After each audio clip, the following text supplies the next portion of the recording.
Nah, materi perbandingan ini adalah salah satu materi di matematika yang paling sering diterapkan di kehidupan nyata. Oleh karena itu, kakak akan memulai dengan sebuah contoh soal. Misalnya yaitu umur Andi adalah 15 tahun, sedangkan umur Budi adalah 20 tahun. Nah, berapakah perbandingan umur Andi dengan Budi? Nah, sebelum kita jawab soal tersebut, pertama-tama kita harus tahu dulu apa sih yang dimaksud dengan perbandingan. Nah, perbandingan adalah proses membandingkan nilai atau besaran dari dua hal atau lebih yang sejenis dan dinyatakan dalam bentuk yang paling kecil atau paling sederhana. Jadi yang kita bandingkan itu adalah nilai dari dua hal atau lebih yang sejenis. Misalnya membandingkan umur dengan umur, banyak siswa dengan banyak siswa, berat dengan berat, dan lain-lain yang sejenis dan dinyatakan dalam bentuk yang paling kecil atau paling sederhana. Nah, ingat ya, dinyatakan dalam bentuk yang paling kecil atau paling sederhana. Jadi kalau nanti nilainya masih bisa diperkecil, maka harus kita perkecil terlebih dahulu. Nah, untuk penulisan perbandingan itu sendiri bentuknya seperti ini. Misal kita mau membandingkan A dengan B, berarti A, kemudian titik 2, kemudian B. Nah, ini dibacanya A banding B. Atau boleh juga dituliskan dengan A per B. Nah, seperti ini juga boleh, sama saja. Oke, biar jelas, sekarang kita praktekkan ke contoh soalnya. Nah, di sini yang dibandingkan adalah umur Andi dengan umur Budi. Berarti kita tulis Andi banding Budi. Nah, Andi umurnya kan 15. Berarti kita tulis 15 banding umurnya Budi, yaitu 20. 15 banding 20. Nah, sobat pelajar, ingat, perbandingan itu penulisannya harus dalam bentuk yang paling sederhana. Nah, di sini kalau kita perhatikan 15 dan 20 itu kan masih bisa disederhanakan, ya kan? Nah, kalau gitu harus kita sederhanakan terlebih dahulu. Caranya gimana, Kak? Cara menyederhanakannya sama dengan menyederhanakan pecahan, yaitu bisa dengan menentukan FPB-nya terlebih dahulu. Nah, terkait cara menyederhanakan ini, kakak udah buatkan video pembahasannya. Silahkan sobat pelajar tonton videonya. Linknya udah kakak taruh di dalam deskripsi video ini. Oke, sekarang kita sederhanakan dengan cara menentukan FPB-nya lebih dulu. Nah, kita bisa pakai cara pohon faktor. 15 dibagi 2 nggak bisa, dibagi 3 bisa. 15 dibagi 3 sama dengan 5. 5 udah bilangan prima, berarti kita stop pemfaktorannya. Kemudian yang 20 dibagi 2 dapat 10. 10 dibagi 2 dapat 5.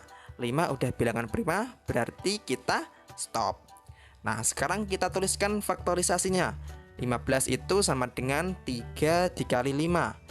20 itu sama dengan 2 pangkat 2 dikali 5. Nah, ingat kan, FPB itu pilih angka yang sama, yang kecil. Nah, di sini angka yang sama kan cuma angka 5 nih, ya kan? Nah, berarti FPB-nya adalah 5. Nah, sekarang hasil FPB ini, yaitu 5 tadi, kita gunakan untuk membagi perbandingannya, yaitu 15 dan 20 ini. Oke, sekarang kita bagikan. 15 dibagi 5 dapat 3. 20 dibagi 5 dapat 4. Nah, ketemu deh, perbandingan umur Andi dengan umur Budi adalah 3 banding 4. Atau boleh juga ditulis dengan 3 per 4. Sama saja. Nah, bisa dimengerti ya? Oke, biar makin paham, kita coba ke contoh yang lainnya. Misalnya yaitu jumlah siswa kelas 6 di SD 5 Ki Hajar Dewantara adalah 40 siswa yang terdiri dari siswa laki-laki dan siswa perempuan. Siswa laki-lakinya berjumlah 15 orang. Berapakah perbandingan jumlah siswa laki-laki dengan siswa perempuan? Nah, sobat pelajar, di sini soalnya sedikit berbeda dari sebelumnya. Di sini diketahui jumlah siswa semuanya adalah 40 orang. Kemudian jumlah siswa laki-lakinya adalah 15 orang. Pertanyaannya adalah berapakah perbandingan jumlah siswa laki-laki dengan siswa perempuan? Nah, siswa laki-lakinya jumlahnya sudah diketahui, yaitu 15. Sedangkan jumlah siswa perempuannya di sini belum diketahui, ya kan?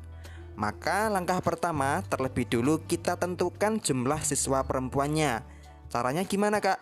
Caranya total semua siswa tadi yaitu 40 dikurangi jumlah siswa laki-lakinya yaitu 15. Berarti jumlah siswa perempuan sama dengan 40 dikurangi 15 sama dengan 25.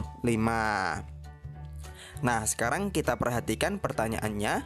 Pertanyaannya adalah berapakah perbandingan jumlah siswa laki-laki dengan siswa perempuan?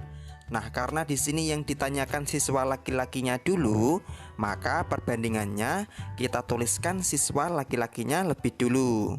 Berarti siswa laki-laki banding siswa perempuan.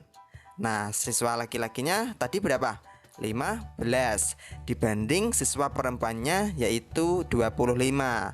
15 banding 25. Nah, sobat pelajar ingat, perbandingan itu penulisannya harus dalam bentuk yang paling sederhana. Nah, di sini kalau kita perhatikan 15 dan 25 itu kan masih bisa disederhanakan, ya kan? Maka harus kita sederhanakan dulu dengan menentukan FPB-nya seperti tadi.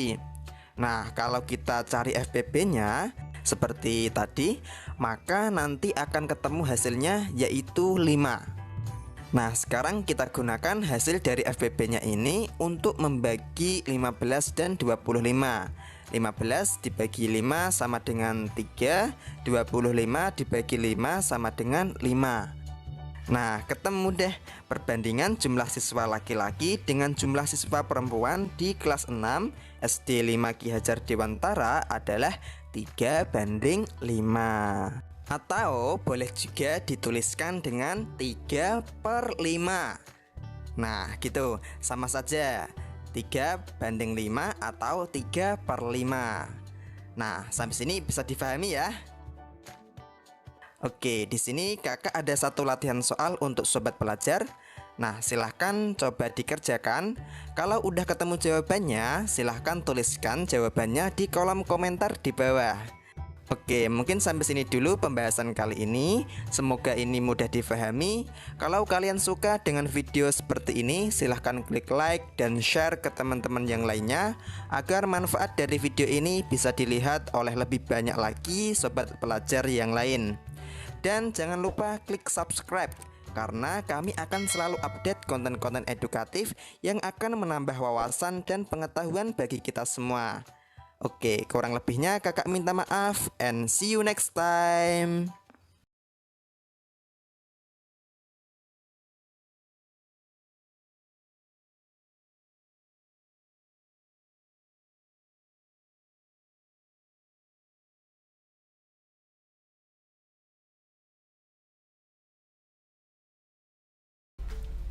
Ananda-ananda hebat di seluruh Nusantara, hari ini kita akan mempelajari skala. Apa itu skala? Nah, perhatikan terlebih dahulu gambar peta berikut. Dalam gambar peta tersebut tertulis skala 1 berbanding 32 juta. Apa arti 1 berbanding 32 juta pada peta tersebut? Dalam gambar denah ini pula juga tertera skala 1 berbanding 150. Apa arti 1 berbanding 150 pada peta tersebut? Kita simak penjelasannya ya. Skala adalah perbandingan jarak pada gambar dengan jarak aslinya. Biasanya ini dapat ditemui dalam gambar peta maupun denah, sehingga bisa mewakili keadaan sesungguhnya dari suatu daerah. Skala diberikan dalam bentuk perbandingan, misalnya skala 1 berbanding 200. Cara membaca nilai skala tersebut adalah setiap 1 cm mewakili 200 cm. Artinya, untuk setiap ukuran 1 cm pada peta, ukuran sebenarnya adalah 200 cm. Bagaimana? Ananda bisa memahaminya ya? Waktunya berlatih. Sekarang Ananda bisa melihat peta di dalam atlas, maupun buku, maupun gambar, maupun sumber-sumber yang bisa Ananda temukan. Kemudian Ananda tuliskan skalanya di tabel ini ya. Contoh, nomor 1, skala yang tertera adalah 1/100. Kemudian Ananda tulis penjelasannya. Setiap 1 cm yang tertulis dalam peta atau denah mewakili 100 cm ukuran sebenarnya atau 1 meter. Ananda teruskan nomor 2, 3, 4. Ananda pasti bisa ya? Oke, kita lanjutkan. Nah, setelah Ananda selesai melakukan aktivitas dari mempelajari skala dan menyelesaikan latihan, bagaimana perasaan Ananda setelah pembelajaran ini? Nah, Ananda pilih ya gambar ini Ananda centang. Apakah Ananda merasa senang atau apa perasaan Ananda centang pada gambar ini? Untuk menambah pemahaman Ananda juga dapat menjawab pertanyaan ini. Apa yang sudah Ananda pelajari? Apa yang Ananda kuasai dari materi ini? Bagian apa yang belum Ananda kuasai? Apa upaya Ananda untuk menguasai yang belum Ananda kuasai? Baik, cukup sekian pembelajaran kita pada hari ini. Terima kasih ya Ananda. Semoga Ananda tetap semangat, tetap sehat. Wassalamualaikum warahmatullahi wabarakatuh.